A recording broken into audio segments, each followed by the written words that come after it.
Do you think that the Bible is just a bunch of myths and hoax or whatever, you were just religious fluffy things or whatever?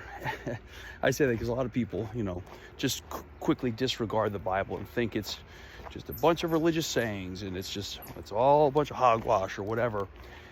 Well, more and more scholars are coming on board with the fact that at the very minimum, now I believe the Bible to be more than this, but at the very minimum, the Bible is a very historical book, and a very historical book into, the ancient world and stuff. And more archaeology is coming out, being unearthed, that proves that a lot of the places and people that the Bible mentions are real historical people, real historical places.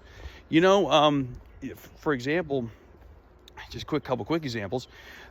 King David was believed to be a mythical person up until the 1990s, and they uncovered a stone tablet that mentions the conquering of one of the kings of Judah, and who was of the house of David, recognizing that David was a real person. And people for centuries thought the city of Nineveh wasn't a real city until they unearthed it, and they were like, oh. And there's many great like discoveries that are being made. People didn't think Pontius Pilate existed at one point, and the list could go on. You could do your research, but even people who aren't Christian, scholars are coming more and more on that the Bible actually has a lot of great historical data in it. Even another example, the Book of Acts, for example.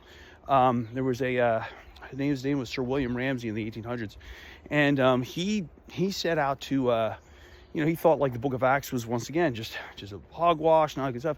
He ended up being so impressed with the Book of Acts and Luke as a historian.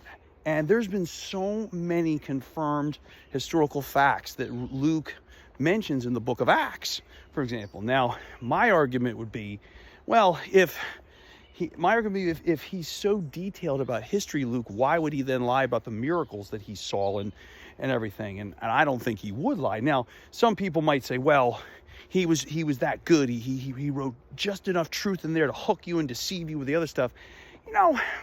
Maybe, but my argument is going to be that Luke gained nothing for writing Acts. It was dangerous for him to write this book. Christianity was illegal. People hunted down and killed Christians. He gained nothing for it. So he didn't really have the motive to do that. And so anyway, but bottom line is the Bible is a very historical book. I encourage you to check it out and look up a lot of evidence out there, things and websites you can check out about Bible archaeology.